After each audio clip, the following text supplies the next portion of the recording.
Mais um vídeo do canal, sempre bom ter vocês por aqui. Sem perder tempo, só pedir para deixar like, se inscrever no canal e ativar as notificações. Bora contar também que todo esse conteúdo é um oferecimento de Betano, a casa de apostas mais antiga a ser parceira do canal do Nicola, super confiável. Minha sugestão para essa quinta-feira na Copa do Brasil, tô indo na vitória do Bragantino contra o Souza, jogo na Paraíba, e na vitória da Portuguesa contra o Botafogo, também da Paraíba, partida disputada no Pacaembu. Se esses dois resultados se confirmarem, meus R$ 100 se transformam em R$ 337. Simples para você fazer sua fezinha. Tem link no comentário fixo, você clica, faz seu cadastro, preenche os dados, depois é só depositar qualquer valor e você vai estar habilitado para fazer sua aposta. Só é importante lembrar que você precisa ter pelo menos 18 anos de idade e jogar com responsabilidade. Combinado? Agora sim, bora começar o vídeo com aquele tradicional giro de notícias e a primeira informação é sobre Endrick. O atacante brasileiro de 18 anos de idade foi titular e marcou o gol da vitória do Real Madrid contra a Real Sociedad na partida de ida das semifinais da Copa do Rei. O jogo terminou 1-0 e quem se deu bem de verdade foi o Palmeiras, que faturou 110 mil euros ou 667 mil reais. Vale a lembrança de que cada jogo do Endrick como titular assegura 75 mil euros, assim como cada gol vale 35 mil euros apenas com bônus. O Palmeiras já embolsou até aqui 14 milhões de reais. Bora falar agora sobre a Portuguesa. Já será desfalque da Lusa para o confronto contra o Botafogo da Paraíba na noite dessa quinta-feira. O atacante titular durante o Campeonato Paulista será reforço do Goiás. Ele inclusive já assistiu ao jogo da sua nova equipe nessa quarta-feira pela Copa Verde. Mais um desfalque importante da Lusa, que já havia negociado o Renan Peixoto com o Atlético Paranaense, tinha aberto mão de Henrique Almeida e Danielzinho e ainda perdeu por lesões o Cristiano e o Hipólito. Só para completar sobre a Lusa, se a Portuguesa vence o Botafogo da Paraíba, já sabe quem será seu adversário na segunda fase da Copa do Brasil. Eu imaginava que seria a Ponte Preta, mas a Macaca foi derrotada pelo Concórdia por 2-1 na noite dessa quarta-feira em Santa Catarina. Concórdia que fez campanha bem ruim no campeonato estadual, quase foi rebaixado no Catarinense. Quero falar agora sobre o Fluminense, que é dono da maior goleada da Copa do Brasil de 2025, 8-0 no Águia de Marabá, fora de casa. Nessa quarta-feira, Germancano marcou 2 e já tem 7 gols em 9 partidas nessa temporada. Ele precisou apenas desse início de ano para igualar o número de gols da temporada passada. Já o Vitória fez proposta por João Pedro Galvão, mas o Hull City não aceitou a oferta de empréstimo sem custos. Só vai haver negócio se o Vitória se dispuser a gastar dinheiro. Por falar em time baiano, contar que o Bahia fechou a contratação por empréstimo do goleiro Ronaldo, que pertencia ao Atlético Goianiense, indicação do técnico Rogério Ceni. A saideira do giro de notícias, o Internacional contratou o zagueiro Juninho, que pertencia ao Midland, operação de 1,5 milhão de euros. O Inter que também tem negociações com o Diego Rosa, volante do Lommel, ele pode chegar nos próximos dias. Quero falar agora sobre os maiores credores do Vasco, aqueles para quem o Vasco mais deve.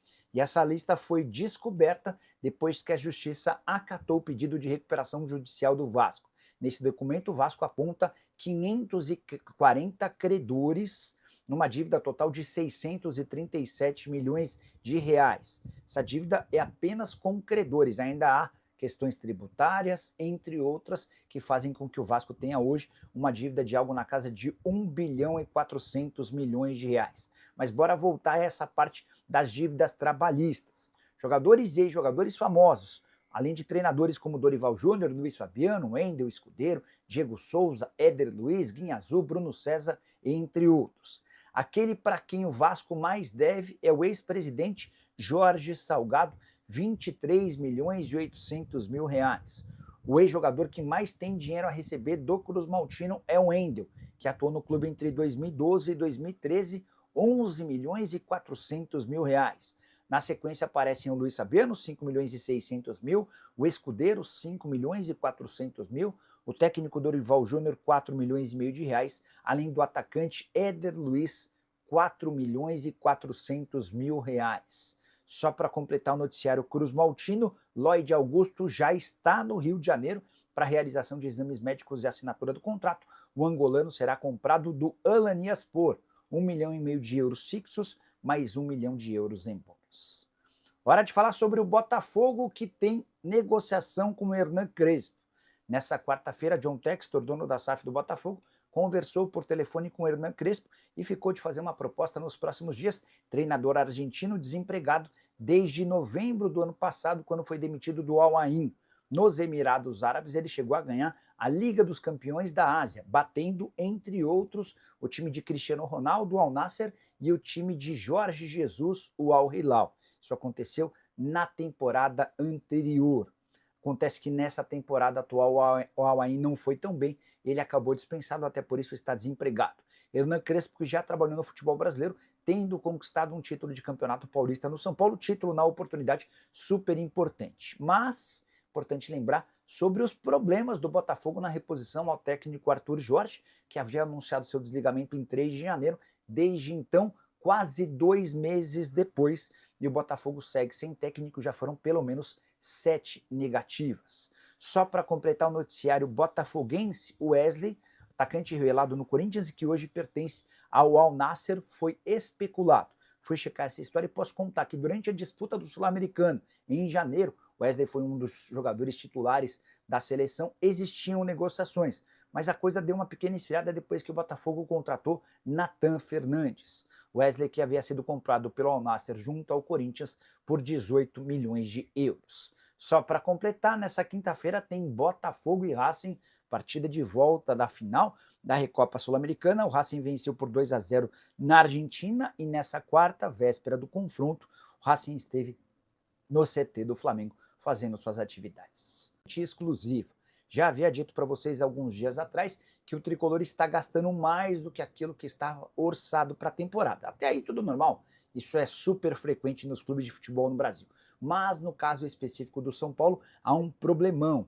Depois de fechar um acordo com o FDIC, um fundo de investimentos que vai captar cerca de 240 milhões de reais, São Paulo se comprometeu a não gastar nada acima do que está orçado. E hoje, os gastos com o departamento de futebol estão 20% acima daquilo estabelecido para 2025.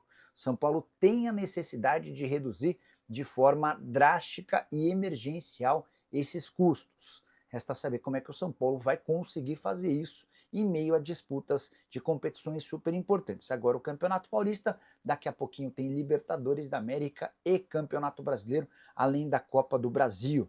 Esses 20% equivalem a uma redução de mais ou menos 3 milhões de reais por mês da folha salarial. Vale a lembrança também de que o tricolor já conseguiu reduzir sua folha em relação a 2024. Depois da saída de mais de 17 atletas e apenas 4 contratações, houve um decréscimo de 1,5 milhão de reais por mês da folha. Mas o São Paulo precisaria reduzir ainda mais seus custos. Os 4 reforços contratados, todos sem custo. O Oscar, que veio livre, o Cedric Soares, que também estava desempregado, o Wendel, que rescindiu seu contrato com o Porto, além do Enzo Dias, que chegou por empréstimo ao São Paulo, envolvido numa troca que levou o Galopo para o River Plate. Só para completar sobre o tricolor, o São Paulo se prepara para o jogo contra o Novo Horizontino, em que ser eliminado não é permitido. Caso contrário, Luiz Ubeldia será dispensado pelo tricolor. Hora de te explicar o que aconteceu em relação ao Matheus Pereira e Flamengo. Notícia muito badalada dessa quarta-feira dá conta de que Alexandre Matos, CEO do Cruzeiro, ofereceu o Matheus Pereira para o rubro-negro. O Flamengo gostou da ideia, mas não aceitou quando o Cruzeiro pediu em troca o atacante Luiz Araújo. Luiz, que é uma pretensão do treinador do Cruzeiro, Leonardo Jardim. O treinador português gostaria muito de contar com o Luiz Araújo. Foi aí que a coisa deu uma bela degringolada. O Luiz Araújo não quer se mudar para o Cruzeiro e há informação que vem de BH de que o Matheus Pereira também não tem a pretensão de sair do Cruzeiro, apesar da vontade da Raposa em negociar. Matheus Pereira quase se transferiu na semana passada para o Zenit. Na última hora, ele optou por permanecer em Belo Horizonte a pedido da esposa, a Thalita Silva, que não gostaria de se mudar para a Rússia. Apesar da proposta bastante bacana do ponto de vista financeiro, ele teria por lá direito a 2.800.000 reais livres de impostos por mês. Hoje o Matheus ganha 1.800.000 mensais brutos na Rússia, além dos 2.800.000 livres. Ele ainda teria direito a bônus por performance e também por desempenho da equipe.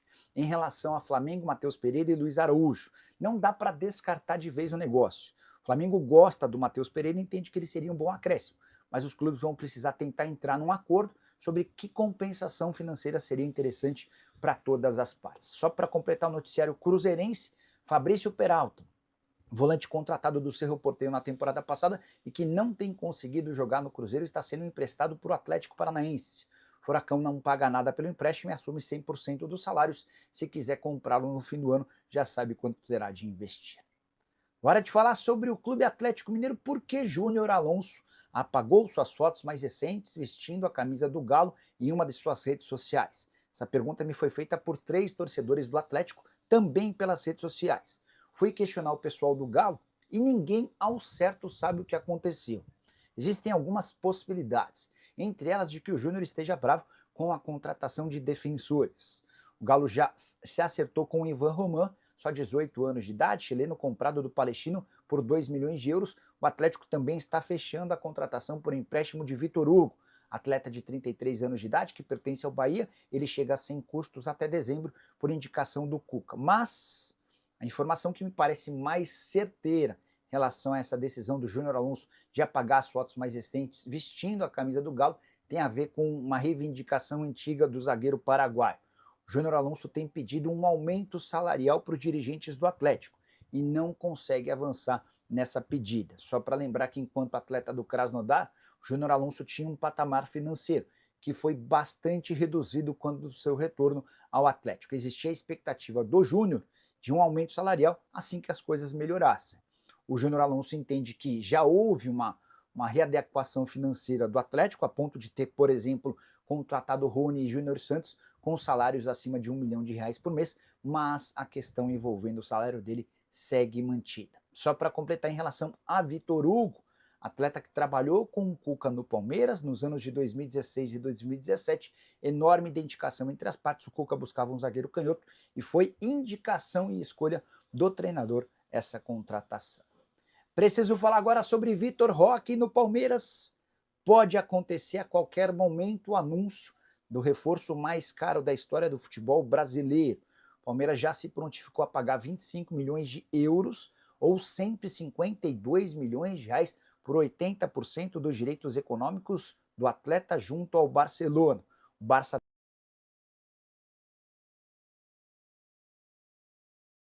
deu ok ao negócio e fechou nas últimas horas uma compensação financeira ao Betis. Vale a lembrança de que o Vitor Roque estava emprestado ao Betis até junho e o Betis exigia algum valor para que liberasse o atacante brasileiro antes do tempo.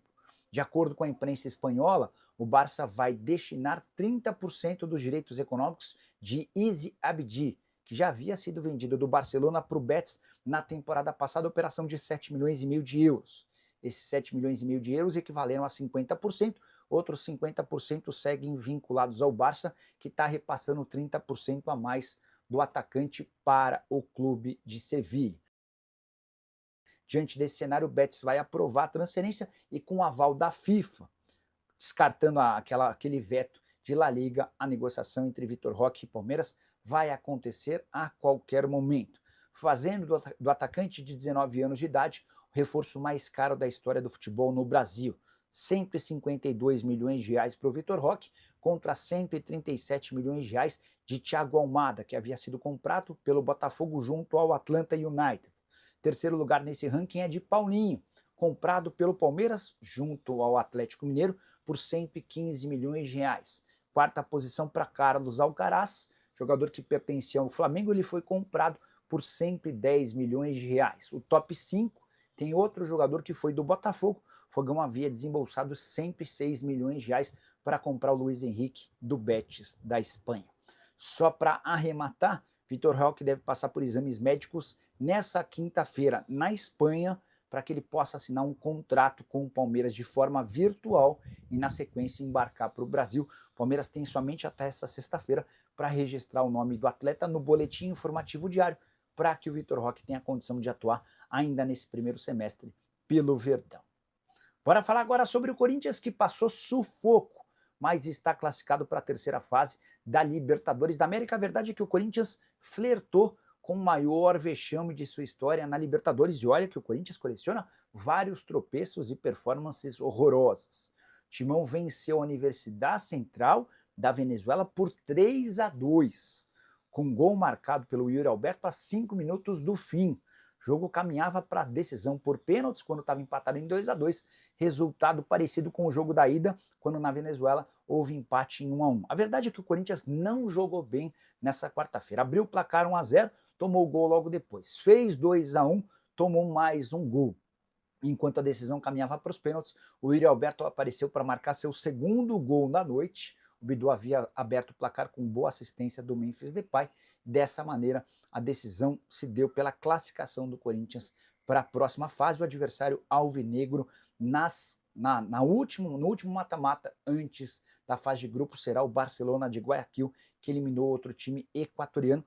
Nível de exigência com o Barcelona será muito maior do que com a Universidade. Mas a informação importante da quarta-feira envolvendo o Corinthians não estava na Neoquímica Arena.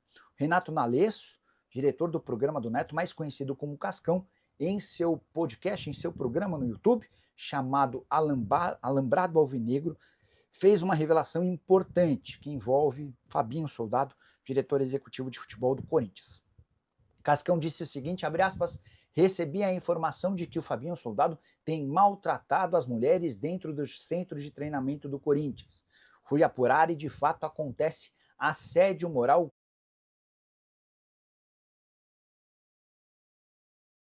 constante contra as mulheres.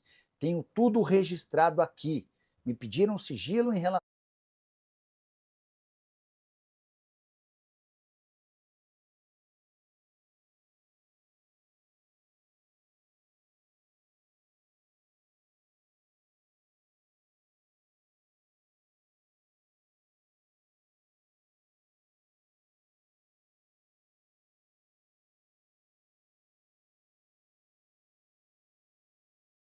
aos nomes delas, pelo menos por agora. Mas essa história vai estourar. As pessoas têm que entender que um caso tão grave e sério está acima da parte esportiva.